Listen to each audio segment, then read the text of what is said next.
Vamos iniciar já com o Fernando Haddad aqui, trazendo os avanços da economia do Brasil. A gente assustou com o volume de material que eu tenho aqui, mas, na verdade, eu não vou passar o material, vou falar rápido, mas eu vou falar bastante, mas vou falar rápido.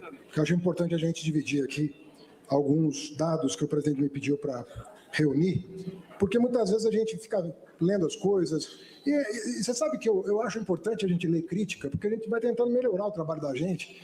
Eu me lembro de uma vez que, no segundo mandato do presidente Lula, eu tomei um avião com ele para o Rio Grande do Sul, a gente ia inaugurar 5 campi universitários no Rio Grande do Sul, e saiu uma pesquisa do Datafolha, em que ele tinha 86% de ótimo e bom, 10% de regular e 4% de ruim e péssimo.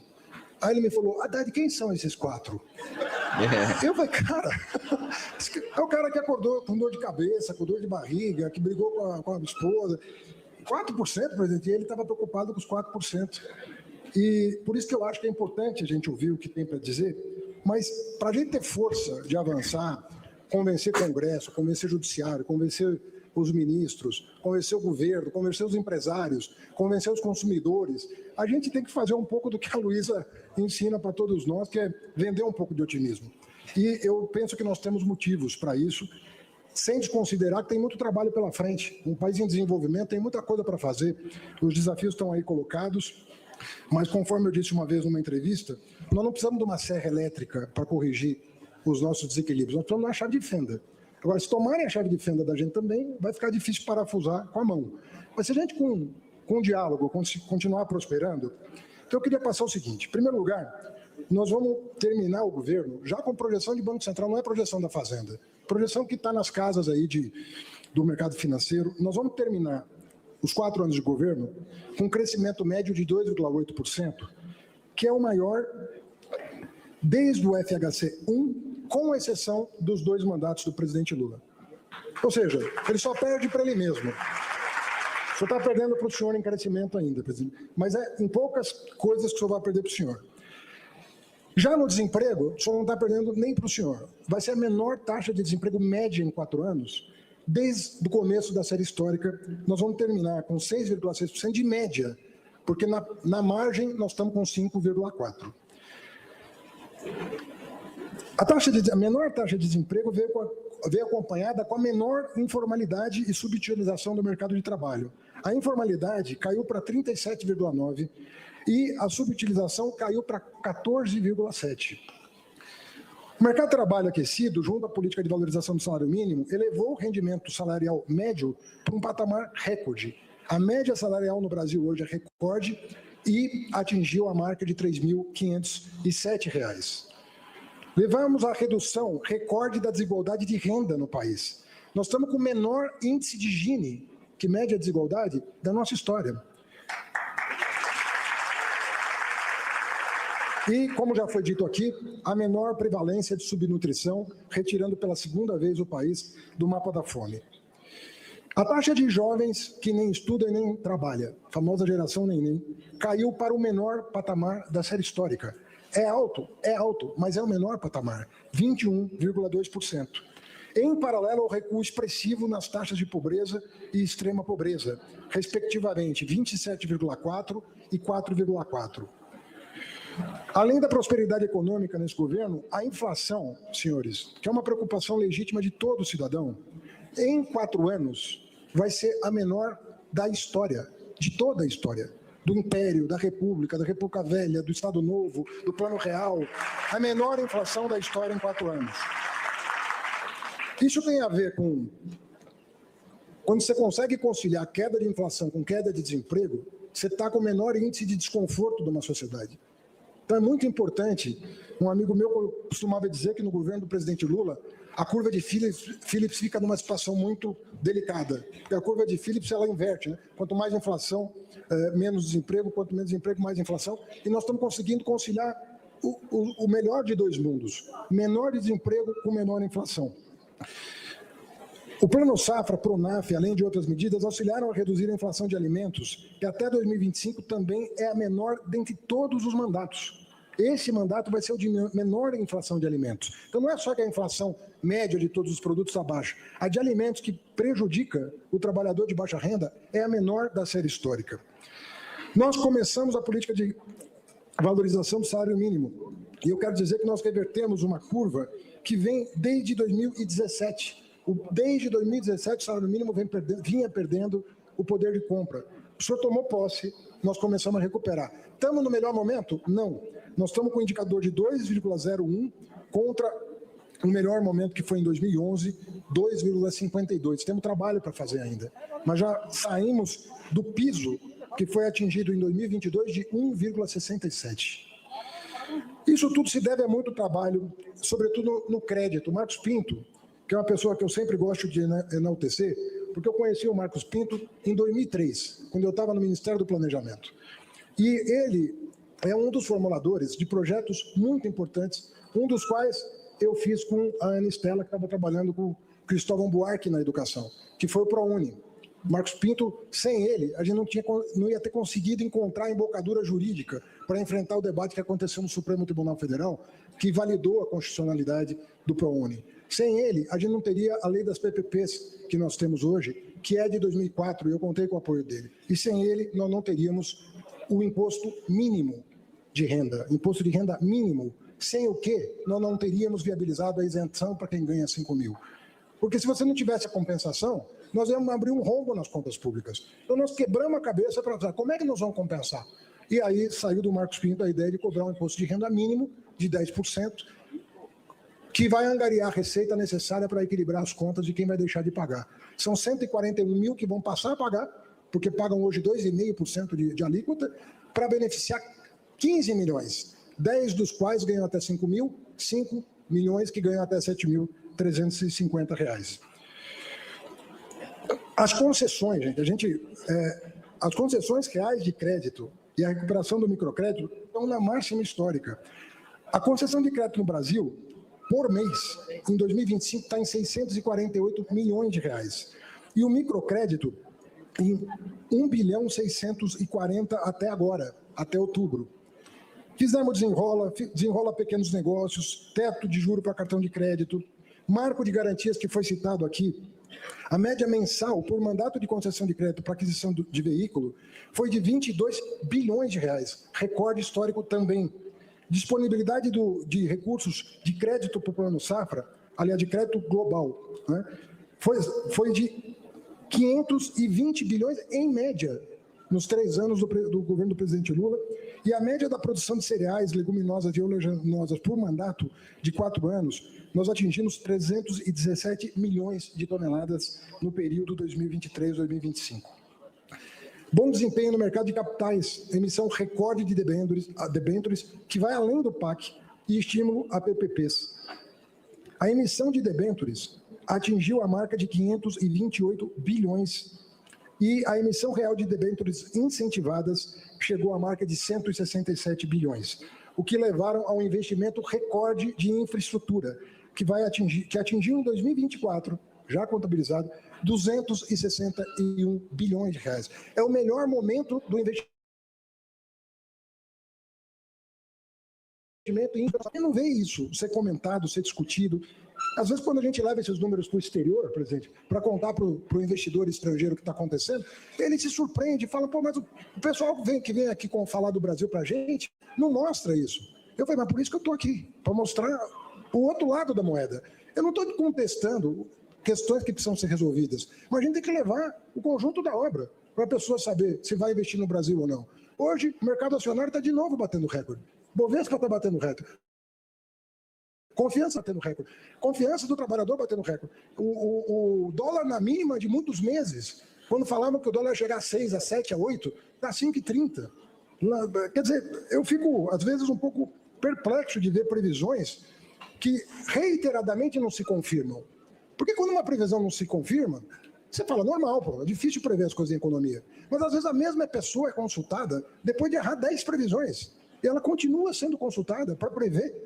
Sabe? Então você fica pensando, por que essa pessoa está sendo consultada? Com tanta projeção errada, e quem está acertando não é ouvido. Então a gente precisa caprichar mais aí nas previsões. Isso aqui que o Haddad está falando tem toda a razão, né? É a batalha de informações, né? A batalha de informações. Até o Luiz Santos está aqui conosco, camarada Portinho, incansável pela democracia brasileira. Estamos na batalha de informações, meu camarada Luiz Santos. A gente precisa, né? Esse vídeo aqui do Haddad é importantíssimo, trazendo todos os avanços da economia brasileira. Não vai passar em canal nenhum isso aqui, não vai passar em canal nenhum. E isso que ele traz aqui, né? Que as pessoas que são consultadas, né? O mercado erra sempre, né? O mercado sempre joga a previsão de inflação para cima e de crescimento do país para baixo. E erra sempre, especialmente nos governos do Lula, né? No governo do Bolsonaro, com Paulo Guedes, era o contrário. Ele jogava a inflação para baixo e a previsão de crescimento para cima. Teve um ano que o mercado disse que o Brasil ia crescer 3% e o Brasil cresceu menos de 1% com Paulo Guedes, né? E só para fechar aqui, já voltamos para o Haddad, o grande nome, eu acho que o Haddad falou, né? O cara erra 10 vezes e continua sendo chamado, né? Eu acho que o grande nome nesse sentido aqui é o Maílson da Nóbrega, gente. Maílson da Nóbrega, para quem é jovem, não lembra, eu sou velho, né, gurizada? Estou com meus 50 já. E eu peguei o Maílson da Nóbrega, eu era aquele gurizinho, né, adolescente, mas eu acompanho política desde adolescente, tá, gurizada? E o Maílson da Nóbrega foi o ministro do Brasil no governo Sarney, quando a gente tinha 80 e tantos por cento de inflação por mês, não era por ano, era por mês. A inflação bateu 84%. O Maílson da Nóbrega era o ministro da Fazenda, da Economia do governo Sarney com essa inflação. E o Maílson da Nóbrega semanalmente está na mídia, sendo consultado sobre dados da inflação, sobre questões de economia. Então, assim, vamos parar com isso aqui, né? Vamos parar com isso aqui. O Haddad tem toda a razão, né? Ronaldo Marques, de lá de Lisboa. Lá de Lisboa, que maravilha. Obrigado pela presença, meu camarada. A Maria Cristina está aqui conosco. Sâmia Rebouças. Luciana Ribeiro, Haddad, parabéns. Letícia Fontoura, nossa camarada, lá de Esteio, sempre presente. O Idílio Carvalho aqui, ó, de Alvorada, Rio Grande do Sul, obrigado pela presença, camarada, bom dia. Ronaldo Gomes está aqui conosco também, a Elaine Pereira. O pessoal vai chegando, vamos deixando comentários aí, tá, pessoal? Importante para nós. Seguindo com a Haddad aqui. A retomada e fortalecimento do Minha Casa Minha Vida levou ao maior número de unidades habitacionais financiadas e ao maior volume de financiamento com a FGTS da história. O valor mensal de financiamento habitacional com recursos da FGTS atingiu 8,1 bilhões e a média mensal de unidades habitacionais financiadas com recursos da FGTS atingiu 47 mil unidades. 47 mil unidades, todo mês. Muito bem. Eu poderia ficar aqui, eu tenho material aqui, pode ficar o dia aqui falando bem do que o presidente está fazendo. Mas eu sei, e a gente precisa registrar, quando a gente pensa em desenvolvimento, a gente tem que pensar o que ainda representa gargalos na nossa economia, o que a gente ainda precisa fazer. Né? O pessoal fala muito de fiscal, por exemplo, que é um tema recorrente, mas o déficit fiscal do mandato do presidente Lula vai ser 70% menor do que o do governo anterior e mais de 60% menor do que o governo que o precedeu. Então, não é que nós não temos desafios pela frente de equilíbrio das contas. E isso considerando aquilo que não ia ser pago neste mandato, mas nós fizemos questão de pagar, que foi a questão do calote dos precatórios. Um país não pode viver de calote para maquiar a conta pública. Sabe, fala em maquiagem da conta pública, se adia o pagamento dos precatórios para 2027, passa um mandato sem pagar precatório, faz a maquiagem das contas públicas e fala, não, eu estou bonito na foto. Não se faz assim. Você conserta as contas públicas com toda a transparência. Toda a transparência. A medição do déficit primário é feita pelo Banco Central, com toda a transparência. Só que ele não pode considerar o calote no déficit público. Ele não pode considerar o que não foi pago. Mas o bom economista tem que levar em consideração o que qualquer governo deixou de pagar e que era obrigação dele pagar. Nós estamos dando total transparência para as contas públicas e hoje a contabilidade pública respeita o padrão, voltou a respeitar os padrões internacionais. E é isso que dá força para a gente sentar com o Congresso e pedir o apoio do Congresso para continuar, para perseverar nesse ajuste necessário das contas públicas, que pela primeira vez na história não penaliza a base da pirâmide.